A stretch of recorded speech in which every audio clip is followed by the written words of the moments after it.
ঘটনা ঘটেছিল, সেই ঘটনাকে কেন্দ্র করে মামলা হয়েছে। 3-4 বছর ধরে কোর্টে যাচ্ছেন, জামিন নিয়ে নিয়েছে, ডেটের উপর ডেট, উমুকের উপর উমুক, এই নিয়ে বাড়ি চলে আসছেন। আপনি অশান্তিতে ভোগ করছেন যে আপনার উপর মামলা করেছিল সেও, যে আমি মামলা করলাম বিচার পেলাম না, চলছেই 4 বছর হয়ে গেল, কি থেকে কি হচ্ছে, এখনও চার্জ ফ্রেম হয়নি, এখনও সাক্ষী ডাকছে না, এই করছে না সেই করছে না, আর আপনিও কতবার যাবেন, এই করবেন এই করবেন, এরকম অনেক পরিস্থিতি রাজ্যের প্রত্যেকটা কোর্টে এরকম মামলা ঝুলে আছে।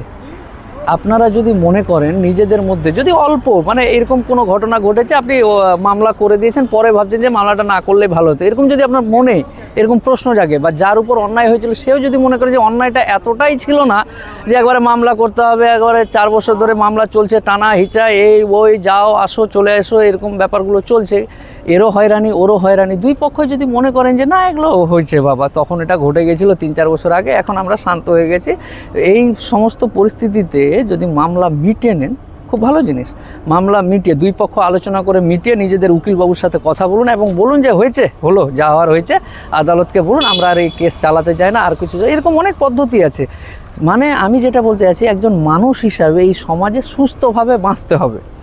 সামান্য অপরাধের জন্য বা সামান্য কিছু হয়েছিল এই বলে আপনি মামলা করে দিয়েছেন, আর ওই মামলা 3-4 বছর ধরে চলছে, আপনিও বিরক্ত হয়ে গেছেন, যে মামলা করেছে সেও বিরক্ত, যে আমি যেটা চেয়েছিলাম জেল খাটাবো, ফাঁসি দিব, শুলিতে চড়িয়ে দেবো, এটাও হলো না, আর যে করেছিল জামিন নেওয়ার পর হয়ে ডেটে ডেটে যেতে হচ্ছে, হাজিরা দিতে হচ্ছে, এই হচ্ছে, এখনও চার্জ গঠন হচ্ছে না, সাক্ষী হলো না, চার্জশিট হলো না, এরকম পরিস্থিতিগুলো আছে।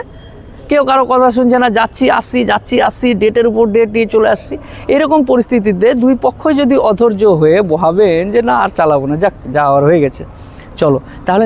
নিজেদের উকিলবাবুর সাথে কথা বলে সুন্দরভাবে বাঁচার জন্য মামলাগুলোকে মিটিয়ে নিতে পারেন। কথা বলুন, হ্যাঁ এই মামলার ক্ষেত্রে অনেক রকম ধার আছে, কোন মামলার গুরুত্ব ভারত্ব অনুযায়ী সব মামলায় যে মিটে যাবে এরকম ব্যাপার না চাইলেই, তো যেগুলো আপনার যদি ওরকম কোনো মামলা থাকে আপনার উকিলবাবুর সাথে কথা বলুন যে আমার তো এই মামলাটা চলছে, আমরা দুই পক্ষ বসে সিদ্ধান্ত নিয়েছি যে মিটিয়ে নেব, তাহলে আপনার উকিলবাবুর সাথে কথা বলুন। আপনার আমি তো আর এখান থেকে বুঝতে পারছি না আপনি কোন মামলায় অভিযুক্ত বা কিছু, আপনার মামলাটা বসে মিটিয়ে নেওয়া যায় কি না, এইসব ব্যাপারগুলো আছে, সমস্ত জেনে শুনে সুন্দরভাবে জীবনযাপন করুন। তো হলো, অনেক হয়েছে, সুন্দরভাবে জীবনযাপন করুন, মামলা মোকদ্দমা খেয়ে একাকার সব। ভালো থাকুন, পরে আবার কথা হবে।